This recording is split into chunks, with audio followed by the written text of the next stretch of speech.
Hello everyone, welcome to Echoes of English Literature.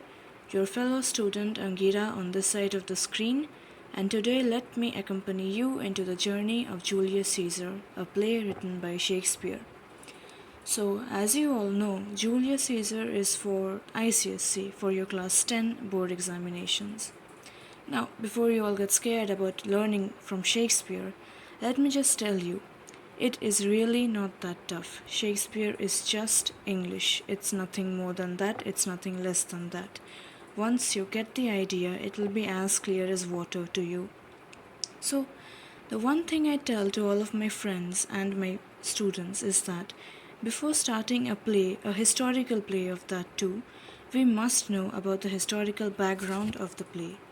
So, Julius Caesar is a historical play set in Rome many centuries back. And this, a fun fact, is it's actually based on true happenings in Rome.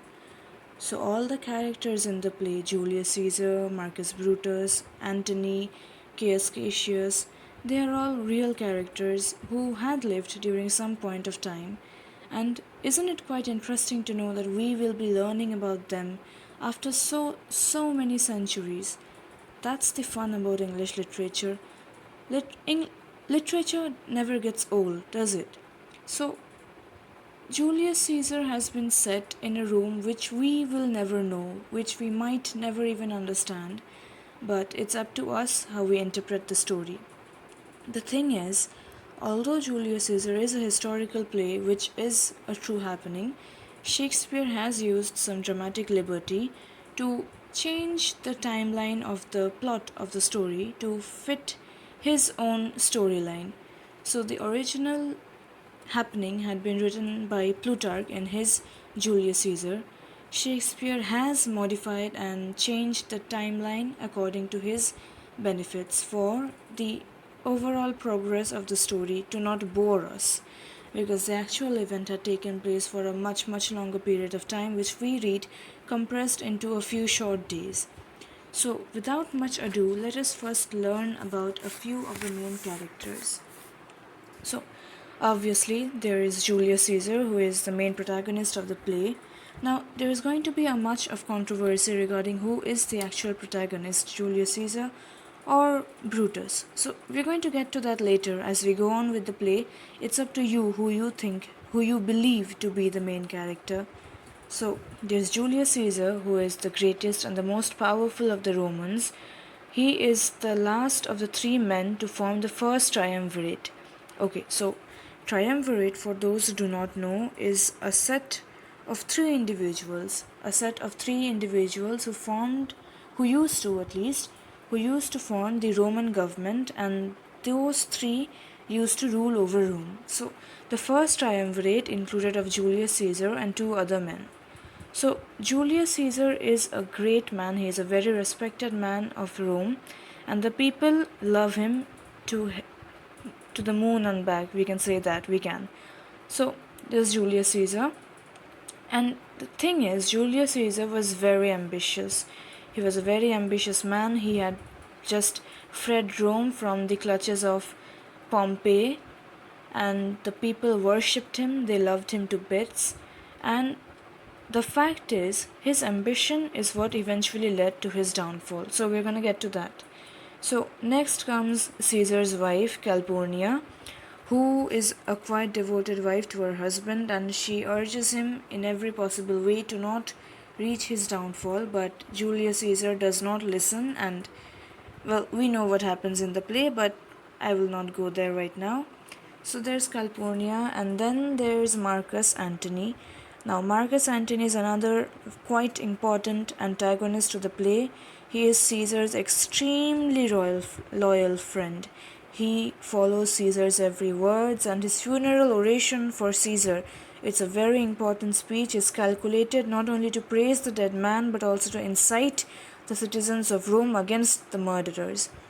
So you're going to quite like the Cantony of Marcus Antony, and I hope you like him too, because the power this man holds through his words, it's really outstanding. Next we have Portia, who is the wife of Brutus. First we have Brutus. Now, Brutus is one of the main conspirators of the play. He is a Roman general who is greatly loved by Rome, but some things happen, and he is instigated by Caius Cassius to join the conspiracy against Caesar. And Portia is his wife, who tries her level best to know what Brutus is going to do, but he does not tell her, and she eventually comes to a very tragic conclusion. And then the main character, the main conspirator rather, Cassius. He is the inspirer and the organizer of the conspiracy against Caesar, whom he hates thoroughly. Cassius, I don't know whether to say he was envious, selfish, but he used to dislike Caesar so much so that he was the main founder of the conspiracy that eventually led to the end of dictatorship, that is, the end of Caesar's rule in Rome. So, without any further ado, let's get the drama started. We're going to know everything as we progress. So, the first scene, Act 1, Scene 1, is set in Rome, rather a street of Rome. It's very important to know the setting of the play. In each and every scene, you can get questions like where was the setting of the scene? How does the setting contribute to the scene? And questions like that. So, this Act 1, Scene 1, the people are celebrating a holiday in honor of Julius Caesar. This is mainly the atmosphere of the play. So, enter Flavius, Mariulus, and some citizens. So, Flavius and Mariulus, they are two, they're two tribunes, two officials who are greatly in opposition to Caesar's rule. So they are very angry that the people have not gone to their jobs and are instead celebrating about the streets.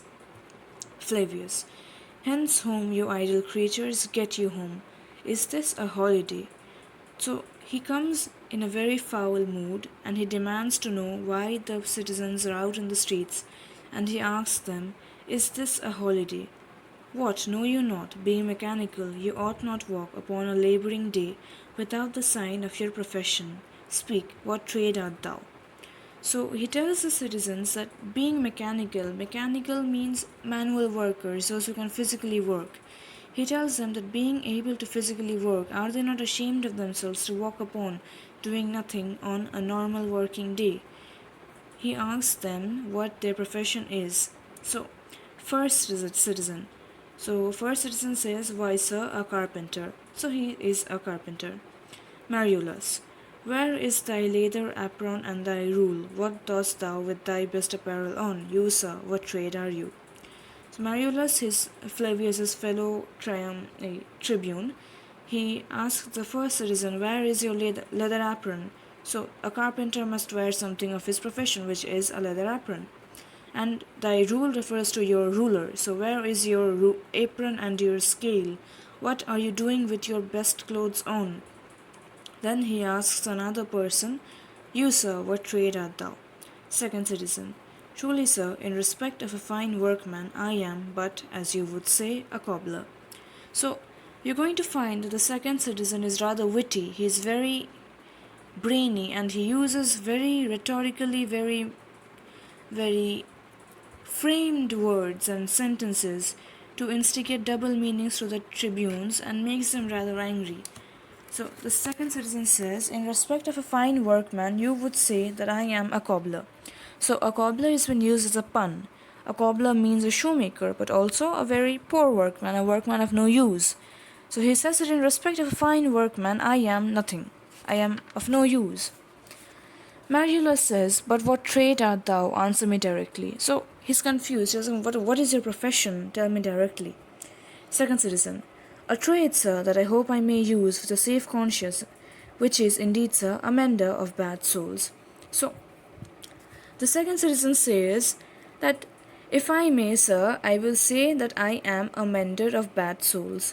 Again, a double meaning. He says, I can mend the soles of shoes, bad soles of shoes, but I can also mend the bad souls of a human being, the soul of a man. Now Mariulus is getting more angry. He says, what trade, thou knave, thou naughty knave, what trade? The second citizen again says, nay, sir, I beseech you, be not out with me, yet if you be out, sir, I can mend you. So this person, this second citizen is all out, is all but trying to anger Mariulus.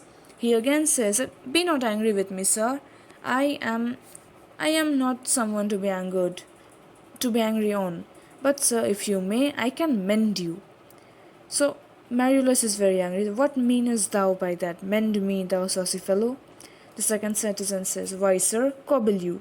So the second citizen is actually meaning that he wants to mend the shoes of Mariulus, but the way in which he frames the sentences suggests that he also wants to mend the mean nature, the mean soul of Mariulus too.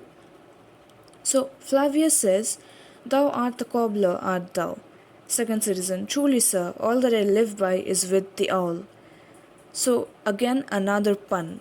So the second citizen again says, "All that I live by is with the all." The all is ALL all, which is with all people. I live with all people, but all here is being used in the sense of AWL, which is a tool for shoemaking. So he lives by the all, as in the shoe, as in the tool used for shoemaking, and with all the people. "I meddle with no tradesman's matters, nor women's matters, but withal I am, indeed, sir, a surgeon to old shoes. When they are in great danger, I recover them, as proper men as ever trod upon neat's leather have gone upon my handiwork." So he says, "I am a very simple man. I meddle with no tradesman's matters. I meddle with no women's matters. But I am, indeed, sir, a surgeon to old shoes." That is, he operates on old shoes.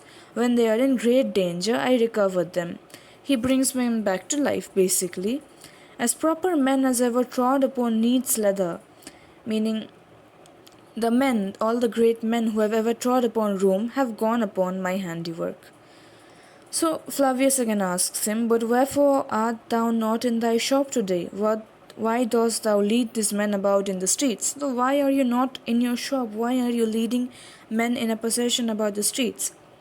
"Truly, sir, to wear out their shoes, to get myself into more work." So you can see what kind of a fellow the second citizen is. He's in a very jovial, he's in a very friendly mood, if you might say that. "But indeed, sir, we make holiday to see Caesar and to rejoice in his triumph."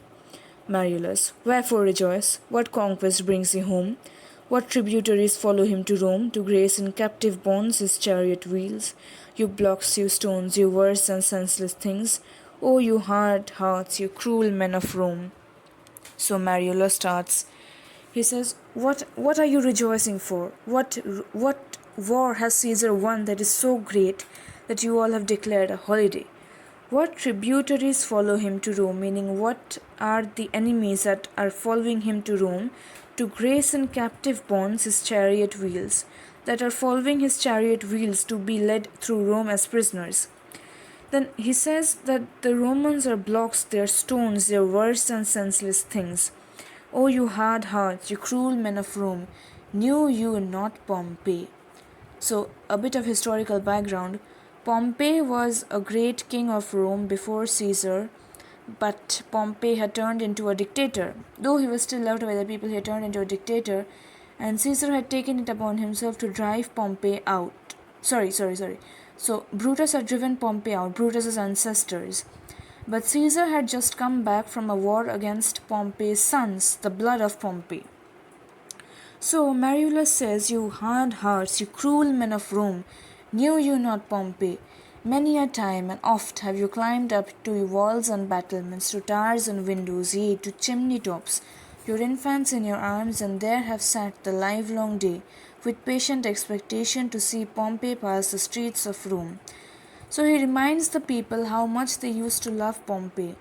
He reminds them how they had climbed up the walls and roofs, to the towers and windows, to chimney tops, with their kids in their arms, to sit all day long, and they would wait to see great Pompey pass the streets of Rome.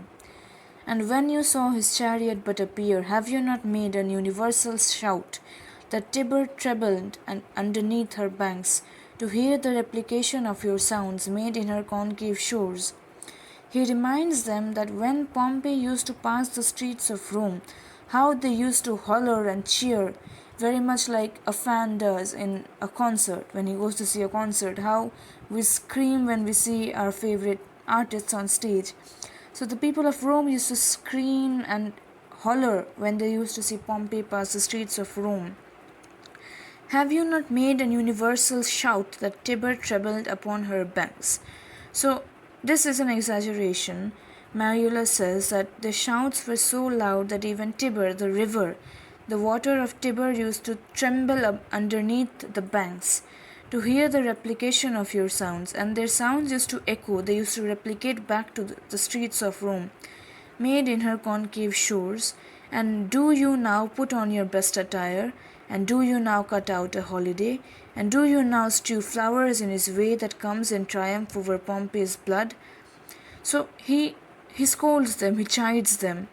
He says that now you're putting on your best attire, you're calling out a holiday, and you're throwing flowers about for that person who has triumphed over Pompey's blood, over the sons of Pompey. Be gone.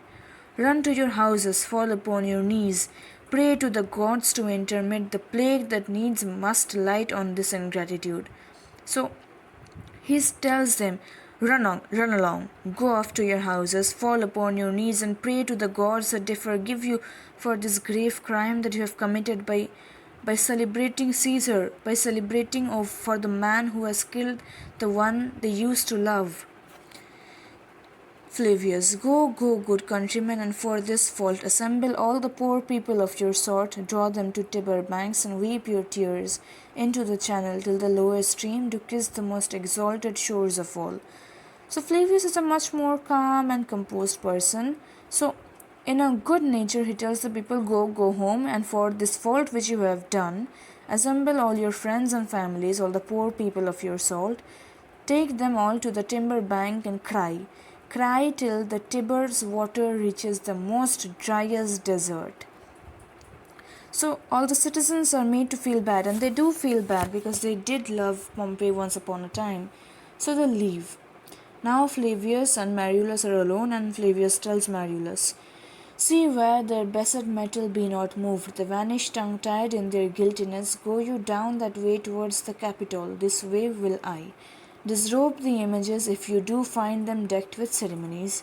Now Flavius tells Mariolus, go along the road and see where the people are in thick, where the people are all clustered together, and chid them like we did, move them all here, scold them, and make them move away from the streets. You go that way towards the capital, and I will go this way. And he tells him to disrobe all the images of Caesars if you find them decked with flowers, decked with ceremonies, decked with unnecessary decorations. Now, Mariolus is a religious man. He says, may we do so? You know it is the feast of Lupercal. So the feast of Lupercal is the 15th of May, which is celebrated in honor of the god Lupercus, Luprecas, who is the god of cattle, of cows. So Mariolus answered, it is the feast of Lupercal. Can we indeed remove all decorations upon the streets? It would be a bad thing to do. Flavius, it is no matter. Let no images be hung with Caesar's trophies. I'll head about and drive away the vulgar from the streets, and so do you, where you perceive them thick. So you can see how the Romans used to think about the people, how less of men they considered the poor people to be. He says that let no images means a statue. Let no statues of Caesar be hung with decorations. Drive away the vulgar, the disgusting, the poor people from the streets, where you perceive them thick, where they are together, where they are clustered, where they are celebrating together. A very important part now. These growing feathers plucked from Caesar's wing will make him fly an ordinary pitch. Who else would soar above the view of men and keep us all in servile fearfulness? What do you think this means? These growing feathers plucked from Caesar's wing. Caesar is compared to a bird, a very mighty bird who has spread his wings so far that he is soaring above the world, and the normal people are the feathers in the wings of Caesar who are helping him soar. So Flavius says, these growing feathers plucked from Caesar's wing. meaning the people who celebrate Caesar, if they are slowly plucked away from Caesar's wing, from Caesar's shadow, these people, if they move away from Caesar, will make him fly an ordinary pitch. That is, Caesar will come down to be nothing but an ordinary man, who else would soar above the view of men and keep us all in servile fearfulness. If these men are not removed from Caesar's wing, Caesar will soar to such heights, he will soar above the view of men and keep us all in a fearful state, in a state of such fear that they will not be able to do anything else. So this ends Act 1, Scene 1. So what do you think? The people of Rome, obviously they love Caesar, but the tribunes, the government, the people of the government, the governors, the people who are ruling the government, they do not like the power that Caesar holds, because they fear that Caesar will turn out to be a dictator, that he will slowly turn Rome into a dictatorship. So the people are scared that the tribunes are scared that the people will not respect them as much as they used to if Caesar gains total control. So they try their level best to remove Caesar from power. They keep trying their level best to ensure that Caesar thinks that he does not have the support, because what will happen if the people remove the decorations from the statues, the streets? Caesar will think that they are not happy with his victory over Pompey's blood, and Caesar will think that, oh, I have maybe not done a very good job by displeasing the men, I have displeased my men. So he will stop trying to fly high. But the tribunes, they go in a very wrong way about this approach, because the people are not that much intelligent to actually know the great damage that Caesar's rule might cause them. So they instead go against the governors, they go against the tribunes, and they celebrate Caesar. So that is the very basic overview of Act 1, Scene 1. And slowly we come to know how the impact of these tribunes influences Rome, and how slowly but steadily Rome begins to change from inside out. How the Rome we know today is so different from the Rome they knew then. So that's all for Act 1, Scene 1. I hope this explanation was enough for you. And do let me know if there is any more explanation, if I can explain anything. So that's all for today. See you all in the next video. Thank you.